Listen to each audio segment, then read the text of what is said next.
اسرائیل یعنی بنو آل یعقوب، حضرت یعقوب کی اولاد،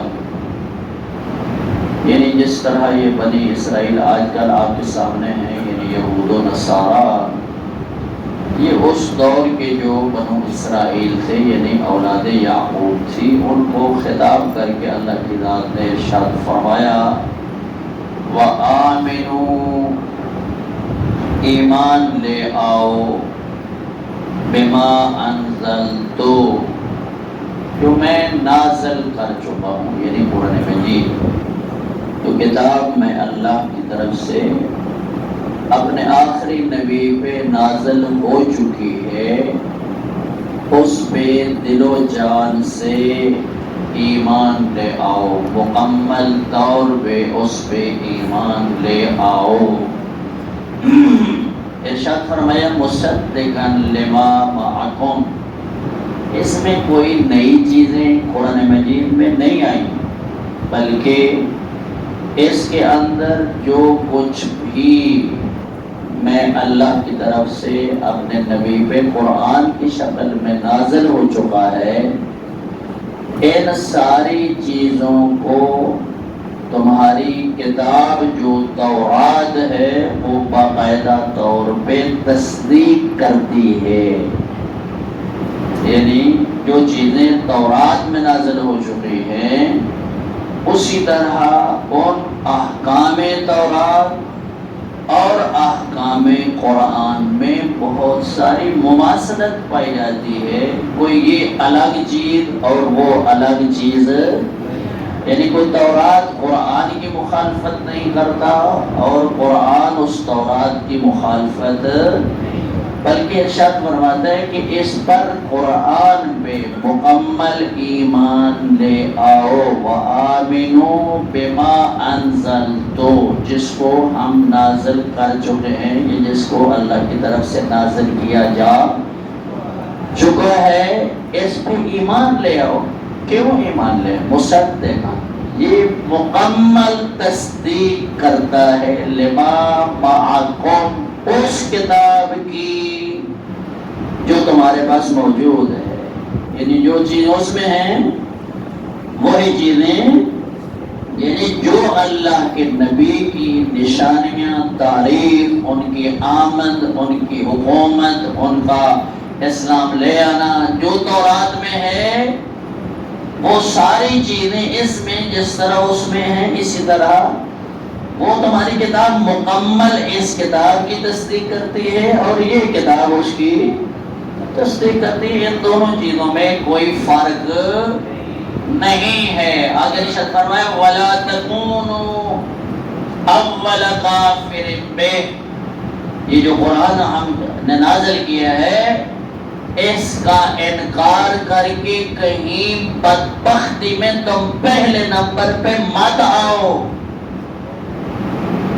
یعنی اس کا انکار کرو گے تو اس کا پہلے انکار کرنے والوں میں اپنا نام مت لکھواؤ، اس کی تصدیق تورات کر رہی ہے اور اس پر مکمل ایمان لے آؤ، ولا تکونوا، ایسے لوگوں میں سے مت ہو جاؤ، اول کافر بے، جو اس کا پہلے انکار کر دے، اس پہلے کافروں میں سے مت ہو جاؤ، ورنہ عذاب الہی بڑا سخت ہے۔ ولا تشترو، اور پھر یاد رکھو، بآیات ثمنا قلیلا، جب اس پہ ایمان لے آؤ تو اس کے بعد تمہاری یہ ذمہ داری بنتی ہے کہ اس کو بطور ہدایت، بطور عمل، بطور آخرت، بطور ثواب اس کو پڑھو اور اس کو پڑھاؤ، اس کی آیات کو تھوڑے تھوڑے پیسوں پہ، ٹکوں پہ جو ہے فروخت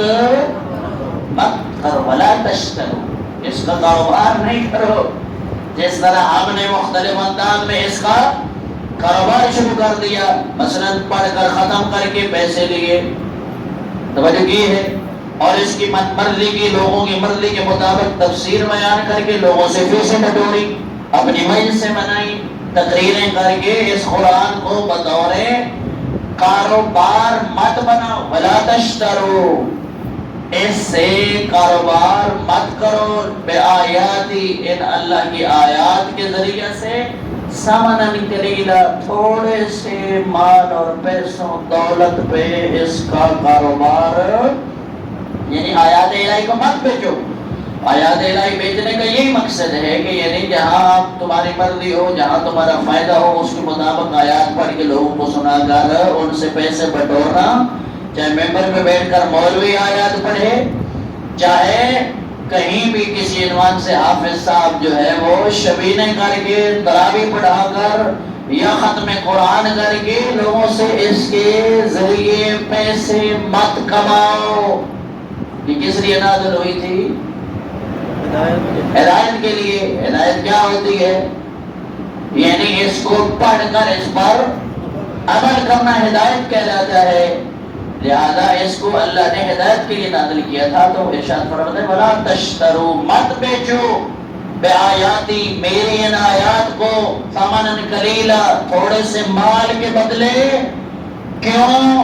یہ تھوڑا سا مال دنیاوی جو ہے یہ تھوڑے سے وقت کے لیے تمہیں فائدہ دے گا، مگر اس کو ہدایت اور آخرت اور اجر اور ثواب کے لیے پڑھو گے تو قیامت کے دن حکم ہوگا جتنی آیات پہ تم نے عمل کیا ہے اتنی پڑھتے جاؤ اور اتنے ہی اللہ سے درجات حاصل کرتے جاؤ۔ جو فرمائی ہے وَلَا تَشْتَرُوا بِآيَاتِ ثَمَنًا قَلِيلًا، ثمن اسی پیسے سے ہے، تھوڑے سے پیسے سے اس کو مت بیچو۔ وَإِيَّايَ فَاتَّقُونِ، فقط مجھ سے ڈرو۔ اللہ کی ذات ارشاد فرماتی فقط مجھ سے ڈرو کہ اللہ کا عذاب بڑا سخت ہے، اس سے علاوہ میرے علاوہ کسی سے وَإِيَّايَ فَاتَّقُونِ، میری ذات سے فقط ڈرو۔ ارشاد فرماتا ہے جو اللہ سے ڈرتا ہے پھر جہان سے وہ کبھی بھی کسی سے نہیں ڈرتا۔ امام خمینی خدا سے ڈرتا تھا، امریکہ سپر پاور کہلانے والا بھی امام خمینی کو جھکا نہیں سکا۔ کیا وجہ تھی؟ کس سے ڈرتے تھے؟ اللہ سے۔ جو اللہ سے ڈرتا ہے وہ پھر اسے کسی سے ڈرنے کی ضرورت نہیں ڈر ہوتی۔ جو اللہ سے ڈرتا ہے وہ کسی سے نہیں ڈرتا۔ اسی سواڑیاں تو بھی ڈر دیں، 5 وقت کی نماز پڑھ کر افسروں سے، اپنے علاقے کے چودھری رؤساء سے، بڑے بڑے لوگوں سے ڈرتے ہیں، بلکہ چھوٹے چھوٹے علاقے کے جو چھوٹے چھوٹے کے لنڈے بندے ہوتے ہیں نا، جن کا کوئی سار پاؤں نہیں ہوتے، ان سے بھی لوگ ڈرتے پھرتے ہیں۔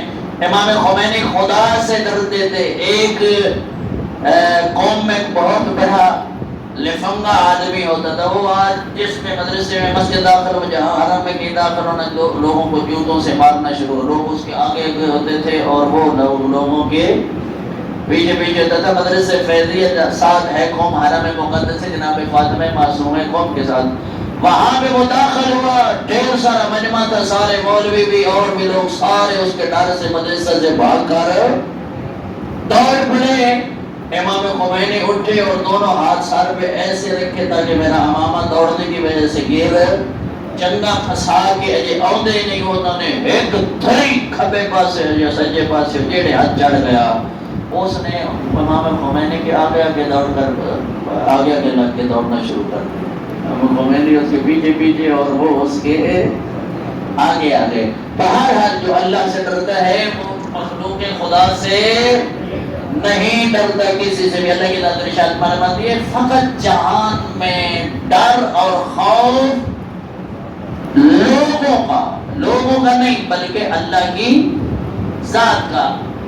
ارشاد بہت سارے مقامات پہ دیگر قرآن مجید میں اللہ کی ذات ارشاد فرماتی ہے ان اولیاء اللہ لا خوف علیہم ولا هم یحزنون۔ جو اللہ کو اپنا ولی اور اپنا دوست بناتے ہیں نا، جو اللہ کے ساتھ لگا لیتے ہیں، پھر ان کو نہ کوئی دنیا میں غمگین کر سکتا ہے اور نہ ہی کوئی آخرت میں ان کو پریشان کر سکتا ہے۔ وَلَا تَلْبِسُوا الْحَقَّ بِالْبَاطِلِ، جب تمہیں حق اور باطل کی پہچان ہو جائے، اپنے ذاتی مفاد کی خاطر حق اور باطل کو آپس میں کاٹ مٹ اور ملا کر لوگوں کو پیش مت کرو۔ جب تمہیں پتہ چل جائے کہ یہ حق ہے اور یہ باطل ہے تو تمہارا فریضہ بنتا ہے کہ تم کبھی بھی حق اور باطل کو ملا کر اپنے مفادات کی کوشش مت کرو۔ ایک مرتبہ صلوات پڑھتے ہیں۔ وَتَكْتُمُوا الْحَقَّ، اور حق کو مت چھپاؤ، وَأَنْتُمْ تَعْلَمُونَ، جب تمہارے علم میں آ جائے کہ یہ حق ہے اس کو مت چھپاؤ، اس کو واضح کرو، لوگوں کو بیان کرو۔ یہ نہیں کہ میں حق بیان کروں گا تو لوگ مجھے کیا کہیں گے، گالیاں نکالیں گے، میری مجلس سے ختم ہو جائے گی، میری فیس مجھے مسجد سے نکال دیں گے، مجھے یہ کر دیں گے، مجھے ماریں گے، مجھے یہ ہو جائے گا۔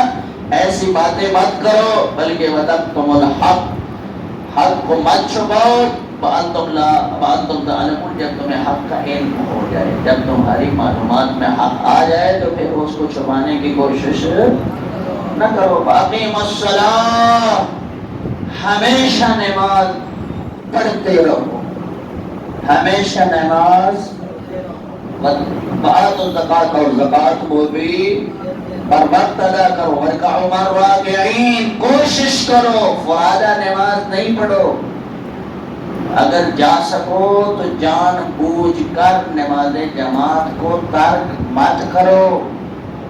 اقیم الصلاۃ، ایک تفسیر میں لکھا ہوا ہے کہ یہ نماز صرف پڑھنا نہیں ہوتی جس طرح ہم پڑھتے ہیں، اقیم الصلاۃ یعنی نماز کو قائم کرو۔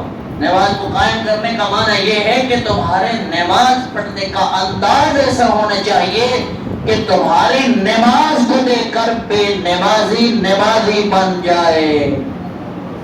سبحان اللہ، یہ بندہ کیسا نمازی ہے، یہ کیسے خدا کی حضور حاضری دیتا ہے، یہ کس انداز میں رکوع سجود کرتا ہے، یہ کس انداز میں اللہ کی بارگاہ میں سجدہ ریز ہوتا ہے۔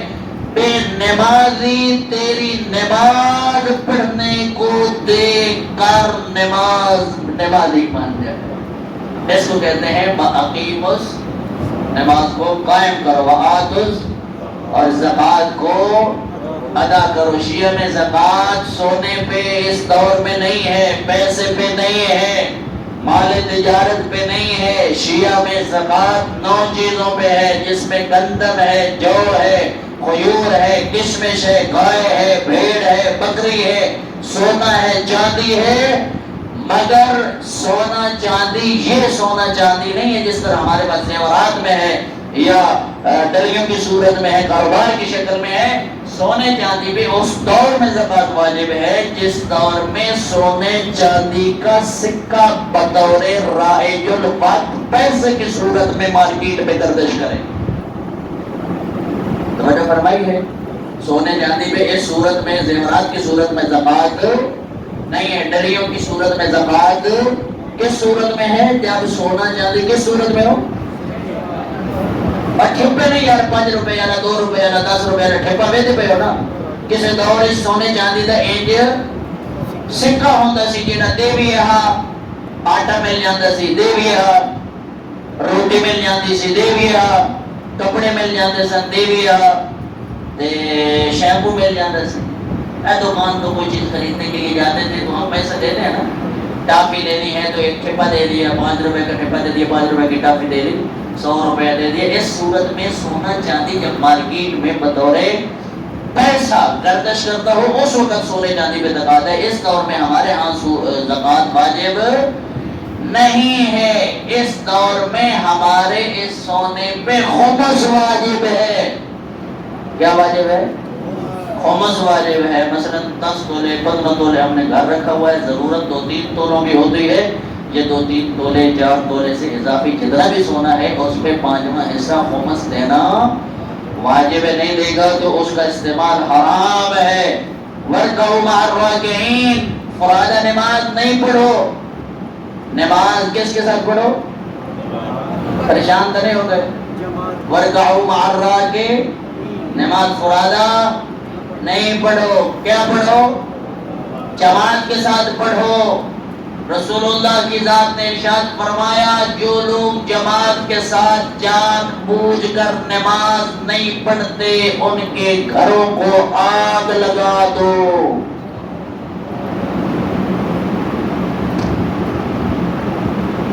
پریشان ہو گئے ہو؟ میں نے اپنی بات تو نہیں کی، کس نے فرمایا؟ سید الانبیاء نے ارشاد فرمایا جو لوگ جان بوجھ کر اپنے کاروبار، اپنی ضروریات، اپنے مسائل، دنیاوی امور میں جان بوجھ کر بیٹھے رہتے ہیں، وہیں اٹھا، مصلی لیا اور وہیں پہ بچھا کر نماز پڑھ دی، جا سکتا تھا، وقت تھا، فرصت تھی، سب کچھ تھا، کوئی نقصان نہیں ہوتا تھا، نہیں کیا، ایسے لوگوں کے متعلق سید الانبیاء نے فرمایا ان کے گھروں کو آگ لگا دو۔ آغا سیستانی صاحب کی توضیح المسائل میں لکھا ہے کہ جو جان بوجھ کر نماز کو ترک کرنا معمول بنا لے اس کے ساتھ سوشل بائیکاٹ کر دو، نہ مشورہ لو، نہ اسے مشورہ دو، نہ اسے رشتہ لو، نہ اسے رشتہ دو، نہ اس کے ساتھ کھاؤ، نہ اس کے ساتھ، یہ سوشل بائیکاٹ ہوتے ہیں۔ جس طرح مثلا ہمارے علاقے میں آتے ہیں برت نہیں بند کر دیو۔ آغا سیستانی صاحب کے مقلدین اپنی توضیح المسائل میں، آغا سیستانی صاحب کی توضیح المسائل میں جا کر پڑھ دیں، جو جان بوجھ کرنے والے جماعت کو ترک کرنا اپنا معمول بنا لے، وہ فرماتے ہیں اس کے ساتھ سوشل بائیکاٹ کا۔ تو پروردگار عالم ہم سب کا حشر نشر قرآن مجید کے پڑھنے پڑھانے والوں میں فرمائے۔ اللہ تبارک و تعالی اس پہ ہم سب کو اور ہماری اولاد کو اس پہ عمل کرنے کی توفیق عنایت فرمائے۔